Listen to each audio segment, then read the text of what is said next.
វិហេជេជេទីទូព្រឹកនេះបាទថ្ងៃច័ន្ទបងប្អូនថ្ងៃច័ន្ទអនហើយណាបាទអនហើយទូក្តៅក្តៅបងប្អូនវ៉ាវបងប្អូននេះបើកឈ្ងុយតែម្ដងបាទបងប្អូនទីទូយើងឆ្អិនហើយស្គប់ច្បារមួយមកត្រូវហើយបងប្អូននេះបាទនេះទូច្បារមួយ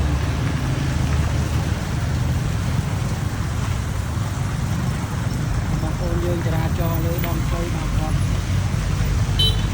គំរួមជួយធ្វើការហើយទីយើងឆ្អិនបណ្ដាជាតិហ្នឹងបងប្អូនយើងជឿមកហើយជឿម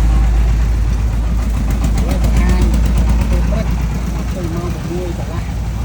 ទីយើងចាប់ផ្ដើមបាទឆ្អិនហើយបងប្អូន